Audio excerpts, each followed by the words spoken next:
ရှမ်းလင်းထွက်သွားတာနဲ့ကျွန်တော်ချက်ချင်းတကားပိတ်လိုက်တယ်ဘလို့ဖြစ်မြောက်ဘက်တကားကစက်ရုံကိုသွားရမယ်ကျွန်တော်မိဘတွေကိုရှာရမယ်ဒါပေမဲ့အရင်ဆုံးတော့အားမွေးရအောင်မယ်ကျောင်းဖိုးအိတ်ထဲကချောကလက်ဘာတစ်ခုကိုဆွဲယူပြီးအားအမြန်ပြန်ပြည့်အောင်မြန်စားပစ်လိုက်တယ်အဲ့ဒီနောက်တန်ကင်းကန်ခြံထားခဲ့တဲ့တန်ပိုက်လုံးကိုတွေ့တာနဲ့ယူကြည့်လိုက်တော့တန်ချေးတက်နေပြီးနင်းနေကွေးနေတာပေါ့ကျွန်တော်လက်တွေလိုက်ပြီး refresh လုပ်လိုက်တာနဲ့တလက်လက်တောက်ပါနေတဲ့အစ်စ်ဆက်ဆက်တန်ပိုက်လုံးတစ်ချောင်းကကျွန်တော်လက်ထဲကိုရောက်လာတယ်ဒါပေမဲ့ဒါလေးနဲ့တော့မလုံလောက်သေးဘူးမိဖို့ချောင်းတွေကိုပြေးဝင်သွားပြီးအဖေရဲ့အပြင်သွားရင်ယူခဲ့အသက်ရှင်တန်ရေးပစ္စည်းအစုံကိုတွားရှာလိုက်တယ်အထဲမှာစစ်ပတ်ထုံပေါက်ပြားအသက်ရှင်တန်ရေးပစင်ရဲ့ဓားမြောက်တဲ့ချောင်းရဲ့ပါတယ်အကုန်လုံးကမတုံးတာကြလို့တုံးနေပြီဒီလက်နဲ့၃မျိုးလုံးကိုကျွန်တော် refresh လုပ်လိုက်တော့ချက်ချင်းပဲစူးဆက်ထက်မြက်တဲ့ဓားအဖြစ်ပြောင်းလဲသွားပါတော့တယ်ညရောက်တာနဲ့အဆောင်နေအလက်ချကင်းလဲတဲ့အချင်းကိုအခွင့်ကောက်ယူပြီးကျွန်တော်တိတ်တိတ်လေးထွက်လာခဲ့တယ်မြောက်ဘက်တစ်ခါစီကိုပေါ့ဒီနေရာကအဓိကဝင်းပေါက်ထက်ပိုပြီးချောက်ကတိတ်ဆိတ်နေတာပေါ့တောင်ဝါနေတဲ့အဆောင်2ယောက်ပဲရှိတယ်သူတို့တတိမထားမိအောင်ကျွန်တော်ကင်မရာရဲ့မျက်ကွယ်နေရာတစ်ခုကိုရှာတွေ့လိုက်တယ်ပြီးတော့ကျွန်တော် refresh လုပ်ထားတဲ့အတစ်ဆက်ဆက်ကြိုးကိုတုံးပြီး3မီတာမြင့်တဲ့တိုင်းကိုအလွယ်တကူကြော့တက်လိုက်တယ်တိုင်းတစ်ဖက်ချမ်းမှာတော့ကြက်တည်မရှိတဲ့မြေပြန့်လွင်ပင်ကြီးတစ်ခုအဝေးမှာတော့စက်ယုံကြီးတစ်ခုကိုလမ်းမြင်နေရတယ်တိတ်ဆိတ်နေတဲ့တာမဏီဘီလူကြီးတစ်ခုလိုပဲ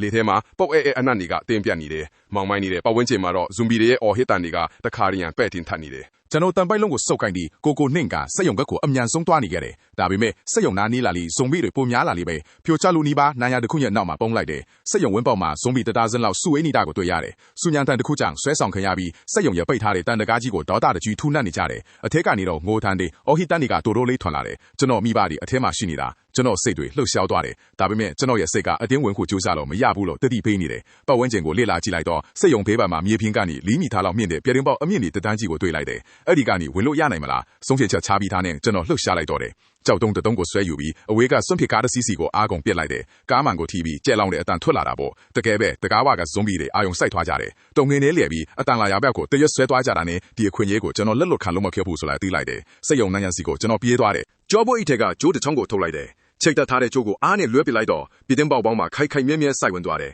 ကျွန်တော်အသက်ပြင်းပြင်းရှူပြီးလင်းပြန်စွာပဲကြိုးကိုတက်ပြီးပြတင်းပေါက်ကနေလင်းပြန်စွာဝင်စက်ယုံကျဲကိုလှင့်ဝင်လိုက်တော့တယ်ဒါကကျေဝန်းတဲ့ကုန်းထုံလုံကန်ခွင်ကြီးတစ်ခုတန်ကြီးတက်နေတဲ့စက်တွေပြန့်ကျဲနေတဲ့အစိပ်ပိုင်းတွေနဲ့ပြည့်နေတယ်ပျက်စီးနေတဲ့အမိုးပေါက်တွေကနေလာရောင်ဖြွတ်လေးတွေပဲဖြတ်ဝင်နေတာပေါ့အလုတ်ယုံရဲ့အခြားတစ်ဖက်မှာတော့တိုးလေးမျိုးတန်တွေနဲ့ရံဖြစ်တန်တွေကြားနေရတယ်ကျွန်တော်တတိထားပြီးအတန်လာရစီကိုလိုက်သွားတယ်စွန့်ပစ်ထားတဲ့စက်တွေနဲ့ပတ်လဲကားထားတဲ့ထောင်တနေတာမှာအသက်ကြီးသူတွေနဲ့ကလေးတွေအများစုဖြစ်တဲ့ရှင်တန်ကြံရစ်သူဓာတ်စင်များစွာကိုတွေ့လိုက်ရတယ်သူတို့အထက်မှာကျွန်တော်မိဘတွေကိုချက်ချင်းတွေ့လိုက်ရတာပေါ့ထောင်တနေရာမှာကွေးလေးထိုင်နေကြတယ်အမေကဒူးလေးဖတ်ပြီးတိတ်လေးငိုနေတာအဖေကတော့အမေကိုတင်းဖတ်ထားပြီးနှစ်သိမ့်ပြင်းနေတယ်ကျွန်တော်မျက်လုံးထဲမျက်ရည်တွေဝဲလာတယ်မအောင်နိုင်တော့ပဲငိုတန်းထွက်သွားတယ်အကောင်လုံးအလန့်တကျချက်သွားပြီးကျွန်တော်ဘက်ကိုလှည့်ကြည့်ကြတယ်မိဘတွေရဲ့ခေါင်းတွေလည်းမော့လာတယ်ကျွန်တော်ကိုမြင်လိုက်တာနဲ့သူတို့မျက်နာတွေကအံ့အားသင့်ရကနေဝမ်းသာပျော်ရွှင်မှုအဖြစ်ချက်ချင်းပြောင်းသွားတယ်အမေကအော်ပြီးကျွန်တော်စီကိုပြေးလာတယ်ဒီလိုကပ်ပေးကြီးထဲမှာကျွန်တော်တို့3ယောက်သာတင်းကြပ်ဖတ်ထားလိုက်ကြတယ်ပြန်လဲစုံစီရတဲ့ပျော်ရွှင်မှုကကြောက်ရွံ့မှုတွေစိုးရိမ်မှုတွေအားလုံးကိုဖယ်ရှားပစ်လိုက်တယ်ဒါပေမဲ့မကြခင်မှာပဲမာကျော်တဲ့အတန်တန်ကနူးညံ့တဲ့အချိန်လေးကိုရိုက်ချိုးလိုက်တယ်ဟဲ့ကောင်မင်းဘယ်ကရောက်လာတာလဲမျက်နှာမှာအမာရွတ်တဲ့လူတစ်ယောက်ကတာမာထွားကြိုက်တဲ့လူငယ်အများအပြားရဲ့နောက်ခံတဲ့အတူရှေ့ကိုတိုးလာတယ်သူကဒီနီယာရဲ့ခါးဆော်ဆိုတာရှင်းနေတာပေါ့ကျွန်တော်ပခုံးပေါ်ကဖောင်းကြွနေတဲ့ကြောပိုးအိတ်ကိုလောဘကြီးတဲ့အကြည့်နဲ့ကြည့်နေတယ်မင်းဒီတယောက်ထဲရောက်လာတာရဲတယ်နော်အိတ်ထဲဘာလဲဖွင့်ပြစမ်းကျွန်တော်မိဘတွေရှေ့ကိုတိုးရက်လိုက်ပြီးသူ့ကိုအေးဆက်စိုက်ကြည့်လိုက်တယ်ဒါကကျွန်တော်ပစ္စည်းမင်းပစ္စည်းလားမျက်နှာအမာရွတ်တဲ့လူကြီးကလှောင်ပြောင်လိုက်တယ်ဒီမှာဘသူပစ္စည်းမှမရှိဘူးအကုန်လုံးငါပစ္စည်းပဲကောင်းမွန်ပေးရင်ပေးမဟုတ်ရင်တော့သူကသူ့ရဲ့ဓာမကိုမြှောက်ပြတယ်ချင်းချောင်းနေတာရှင်းနေတာပေါ့သူ့ရဲ့လူမိုက်တွေအဲ့သူ့နောက်မှာဝိုင်းအောင်ပြီးကျွန်တော်ကိုတားကောင်ကိုကြည့်တယ်လို့ကြည့်နေကြတယ်သူတို့ကြောင့်ဒီကိုရောက်လာရတဲ့လူအိုတွေအားနွယ်သူတွေကတော့တိတ်ဆိတ်စွာသွားတာထွက်နေကြပြီမယ်တနာစရာအကြီးနဲ့ပဲကြည့်နေရတယ်အဲ့ဒါကိုမြင်တော့အဖေကကျွန်တော်ကိုသူ့နောက်ဆွဲလိုက်ပြီးမျက်လာအမာကျွန်းနဲ့လူကြီးကိုအောင်းတက်ပြုံးပြရင်းပြောလိုက်တယ်သူထေရင်ကျွန်တော်သားကမသိသေးလို့ပါ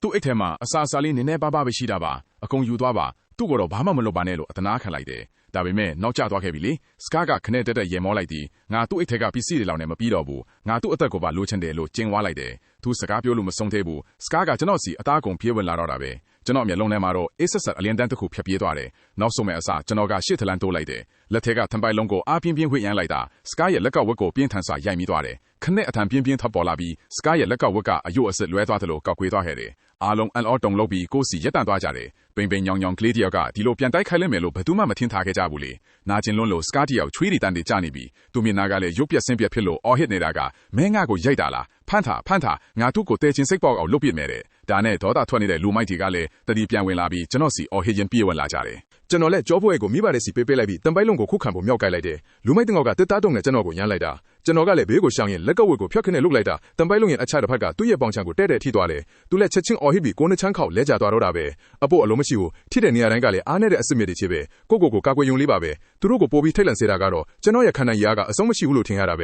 ဲနှစ်ယောက်ကိုဖြိုချလိုက်ပြီးတဲ့နောက်မှာတော့ကျန်တဲ့လူမိုက်တွေကကြောက်လန့်တကြားထိပြီးရှစ်ဆက်တိုးဖို့တော့မဝင်ရတော့ဘူးလက်ကျိုးလီတဲ့စကားဖေးကကျွန်တော်ကိုအံ့တော်မှုဒေါသတွေနဲ့စိုက်ချင်ရင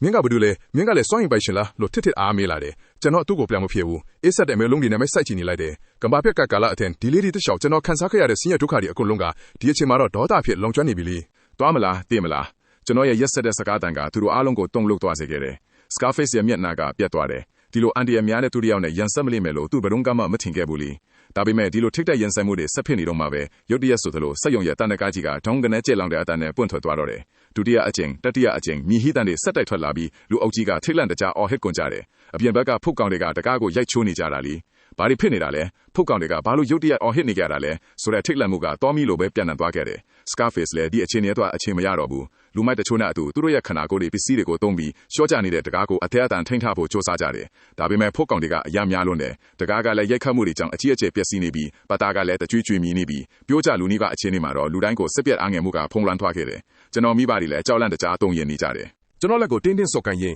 ကျွန်တော်အပြင်ကိုလမ်းကြည့်လိုက်တယ်ဒါကတန်ချီတက်နေတဲ့တန်တကားဟောင်းကြီးတစ်ခုပဲကျွန်တော်စိတ်ထဲမှာတော့ရင်းရင်းနဲ့အကြံတစ်ခုရုတ်တရက်ပေါ်လာဖဲတယ်ဒါနဲ့တန်ပိုက်လုံးကိုတိုင်ရင်လူတိုင်းရဲ့အံ့တော်တုံလုံးနေတဲ့အကြည့်ဒီအောက်မှာကျွန်တော်တကားစီကိုဥတီသွားခဲ့တယ်မင်းဘာလုပ်နေတာလဲမင်းအသက်ပါသေးလိမ့်မယ်လို့တကားကိုထိန်းထောတဲ့လူမိုက်တယောက်ကကျွန်တော်ကိုအော်ပြောတယ်ကျွန်တော်သူ့ကိုလစ်လူရှုလိုက်ပြီးအေးဆက်ပြီးတန်ချေးတိုင်နေတဲ့တပ်တို့ကိုလက်ဖော်ဝါနဲ့တိုက်လိုက်ဖိလိုက်တယ်အဲ့ဒီနောက်အားလုံးရဲ့မယုံကြည်နိုင်စရာအချီဒီအောက်မှာလည်းအံ့ဖွယ်ရာတစ်ခုဖြစ်ပေါ်လာခဲ့တယ်ပိန်ချွေးနေပြီးကျက်စင်းနေတဲ့တန်တကားကြီးကအချိန်ကြီးနောက်ပြန်လှည့်သွားတယ်လို့ပဲတဖြည်းဖြည်းချုံမွေလာတယ်ကောက်ကွင်းနေတဲ့ဘောင်တွေတောင်ပြန်ဖြောင်းသွားတယ်စက္ကန့်ပိုင်းအတွင်းမှာပဲဖုတ်ကောင်တွေရဲ့တိုက်ခိုက်မှုကိုခံနိုင်တယ်တောက်ပတဲ့တမဏိတကားကြီးတစ်ချက်သူတို့ရှေ့မှာပေါ်လာခဲ့တယ်တကားကခိုင်မြဲစွာရှိနေပြီးတုံးတိတိအတန်းဒီမဲ့ထွင်နေတော့တယ်အလုတ်ရောင်တစ်ခုလုံးတေးလောက်အောင်တိတ်ဆက်သွားတယ်လူတိုင်းကျွန်တော်ကိုအံ့တော်မင်းသက်စွာစိုက်ကြည့်နေကြတယ်Scarface တယောက်ကတော့သူ့လက်ကျိုးနေတာကိုလောင်မစ်ထွားပြီးပါးစပ်အဟောင်းသားနဲ့ကျွန်တော်ကိုလက်ညှိုးထိုးရင်ထစ်အရာမေ့လာတယ်မင်းရဲ့စွမ်းအားကဖြူးပြင်းချင်လာတယ်ကျွန်တော်ရှင်းပြဖို့စိတ်မဝင်စားတော့ဘူးလက်ကိုရုပ်လိုက်ပြီးသူ့ကိုအေးဆက်ဆက်ကြည့်လိုက်တယ်ကဘာပြက်ကတ်မှာအရေးအကြီးဆုံးကခွန်အားပဲလေခုနကကျွန်တော်ရဲ့ရက်ဆက်ကြမ်းတမ်းမှုနဲ့ဒီလိုအံ့ဖွယ်ပြက်ကွက်တွေပေါင်းစပ်လိုက်တော့ Scarface ရဲ့စီပိုင်းဆိုင်ရာခွန်အားတွေအကောင်လုံးပြိုလဲသွားပြီးသူကျွန်တော်ကိုကြည့်လိုက်တော့သူ့မျက်လုံးထဲမှာလောဘမရှိတော့ဘူးနဲနဲတဲ့ဦးလိုက်သေးချေပြောင်းစေတဲ့အကြောင်းယုံမီပဲရှိနေတော့တယ်အခုကြီးကျွန်တော်ဘယ်သူနဲ့ဆက်ဆံနေမှမသိခဲ့ပါဘူးအခုကြီးလိုလူမျိုးကိုကျွန်တော်အပေါ်မမုန်းမနဲ့တဲ့ကျွန်တော်တခွန်းမှမပြောဘဲမိဘတွေစီကိုရှောက်သွားခဲ့တယ်ကျွန်တော်အမေကကျွန်တော်ကိုကြည့်လိုက်တော့သူ့မျက်လုံးတွေထဲမှာစန့်ကျင်ပါအာယုံတွေပေါ်နေတယ်ဂုံယူမှုစိုးရိမ်ပူပန်မှုတွေအဖြစ်ကျွန်တော်ကိုသူတိတ်မမှတ်မိတော့သလိုပုံစံမျိုးပါပဲကျွန်တော်သူ့လက်ကိုစုပ်ကန်ရင်စိတ်ချပါလို့ပြောလိုက်တယ်အမေစိတ်မပူပါနဲ့ကျွန်တော်ရှိတယ်လို့ပြောလိုက်တာဒါနဲ့ကြီးမားတဲ့ကြောပုတ်အိတ်ထက်ကနေအပူပိတ်စီရမလို့တဲ့ထမင်းဘူးဝက်ဦးချောင်းတစ်ချောင်းနဲ့ရေတံဘူးတစ်ဘူးထုတ်ယူလိုက်တယ်ပြီးတော့အမေအဖေတို့အရင်စားလိုက်ပါလို့ပြောရင်သူတို့ကိုကမ်းပေးလိုက်တယ်အစားအစာနံကချက်ချင်းဆိုသလိုလူတိုင်းရဲ့အာယုံကိုဖန်ဆားလိုက်တယ်ဘလောက်ကြောင်အစာငတ်နေမှမသိတဲ့အသက်ရှင်ကြံရစ်သူတွေကမိဘတွေရဲ့လက်ထက်ကအစားအစာတွေကိုစိုက်ကြည့်နေကြတယ်အတန်ကျဲကျဲမျိုးချတန်တွေနဲ့အတူသူတို့မျက်လုံးတွေကအစာရဲစာအတူစိတ်ပြက်အားငယ်စွာစာလောင်နေကြတာ Scarface နဲ့သူ့လူအုပ်ကလည်းဒါကိုမျက်တောင်မခတ်ဖဲကြည့်နေကြတယ်အစားအစာကရွှေထက်တောင်တန်ဖိုးရှိရဲ့ကဘာပြက်ကမှကျွန်တော်ရဲ့ပေါ်များတဲ့အစားအစာတွေကတကားပြင်တတ်တဲ့တောင်သူတို့ကိုပို့ပြီးအံ့ဩစေခဲ့တယ်ကျွန်တော်အပိတာလိုက်တဲ့အခါ Scarface ဘက်ကိုလဲလိုက်ပြီးဒီကစားပြီးဒီနေရာကိုငါးဘိတ်စီမံခန့်ခွဲမယ်လို့ပြောလိုက်တယ်ကျွန်တော်အထံကကျဲလောင်တာမဟုတ်ပေမဲ့လူတိုင်းရှင်းရှင်းလင်းလင်းကြားလိုက်ကြတယ် Scarface ရဲ့မျက်နှာကပြတ်သွားတယ်နောက်ဆုံးတော့သူရှုံးနေမှုကိုလက်ခံပြီးခေါင်းငုံလိုက်တယ်စက်ယုံခန်းတဲ့ကိုတင်ပတ်ရတာကျွန်တော်ထင်ထားတာထဲတောင်ပိုချောမွေသွားခဲ့တယ်အပြင်းထန်စွာနဲ့အဆုံးမရှိတဲ့ထောက်ပံ့ရေးပစ္စည်းတွေနဲ့ဆိုတော့ Scarface ရဲ့အာနာလီကချက်ချင်းပြိုလဲသွားတာပေါ့ကျွန်တော်သူတို့ကိုမောင်းထုတ်လိုက်ကမဟုတ်ဘူးကဘာပြက်ကမှယူနေဆိုတာကလည်းအရင်မြက်ပလီသူတို့ကိုလုံခြုံရေးနဲ့ဖုတ်ကောင်ချင်းလေးရေးတာဝန်တွေပြလိုက်တယ်အစားအစာနဲ့ထောက်ပံ့ရေးပစ္စည်းတွေကတော့ကျွန်တော်ပဲတာဝန်ယူမယ်နေ့တိုင်းကျွန်တော်တိတအခန်းတစ်ခန်းထဲမှာကိုယ့်ဘာသာကိုပိတ်ထားပြီးကွန်ပစ္စည်းစရင်စစ်စင်းနေတယ်လို့ဟန်ဆောင်တယ်တကယ်တော့အစားအစာတွေကိုအမြန်ဆုံးဖန်တီးနေခဲ့တာပေါ့နေ့စဉ်လွှတ်ချက်တွေပြတ်သွားတာနဲ့လက်ဆက်တဲ့ထောက်ပံ့ရေးပစ္စည်းပုံတွေကလူတိုင်းချိန်မှာတပုံးပြီးတပုံးပေါ်လာတော့တာပဲအဲ့ဒီအချိန်ကျတော့သူတို့ကျွန်တော်ကိုကြည့်တဲ့အကြည့်တိုင်းကလေးစားမှုတွေအပြည့်ပဲကျွန်တော်ကနေရာရွှေ့ပြောင်းနိုင်တဲ့စွမ်းအားရှိပြီးပမာဏများတဲ့ပစ္စည်းတွေကိုအတွင်းထဲမှာတိုးလောင်ထားတယ်လို့သူတို့အားလုံးကထင်ကြတာပေါ့အစားအစာပေါ်များပြီးလုံခြုံတဲ့ခိုလုံရနေရတဲ့စကောအသက်ရှင်ကြံရက်သူတွေကတဖြည်းဖြည်းပြန်လဲအသက်ဝင်လာကြတယ်ကျွန်တော်ရဲ့စီမံခန့်ခွဲမှုအောက်မှာစွန့်တစ်ထားတဲ့စက်ရုံတစ်ခုလုံးကစနစ်တကျထိသွားခဲ့တယ်အမေနဲ့အဖေကလည်းကျွန်တော်ရဲ့လက်ရလက်ယုံတွေဖြစ်လာပြီးလူတွေကိုစီမံခန့်ခွဲတာပစ္စည်းတွေဝင်ကြတာတွေကိုကူညီပေးခဲ့တယ်သူတို့တွေကတခြားသူတွေကြားမှာသူတို့ရဲ့ဂုဏ်သိက္ခာတဲ့ဂုဏ်ယူမှုကိုပြလက်ရရှိလာကြတယ်သူတို့ရဲ့စိတ်ဓာတ်တွေကနေ့တိုင်းပို့ပြီးတက်ကြွလာခဲ့တယ်အရာရာတိုင်းအဆင်ပြေနေပြီမဲ့ကျွန်တော်စိတ်ထဲမှာဆွဲလန်းနေတာတခုတော့ရှိနေတော့မယ်အဲ့ဒါကတော့ Blue Bay ရက်ကွက်ပါပဲအဲ့ဒီပိုင်ရှင်ဘောင်းဆိုတဲ့ကောင်ကကျွန်တော်မိဘတွေလိုခုခံကာကွယ်ကိုအားမရှိတဲ့တက်ကြီးရွယ်ဦးတွေကိုနင်းထုတ်ခဲ့ပြီးကိုဘာသာကိုရည်တည်ခိုင်းခဲ့တာလေကျွန်တော်သူ့ကိုဒီနေ့ကျရင်တော့အကောင်ရှင်းရမှာပဲဒါအပြင် Blue Bay ရဲ့ကာကွယ်ရေးနဲ့နေထိုင်မှုအခြေအနေတွေကဒီစုပ်ပြနေတဲ့စက်ယုံထက်အများကြီးပိုကောင်းတယ်ကျွန်တော်ဒါကိုကျွန်တော်မိဘတွေကိုပေးချင်တာလေ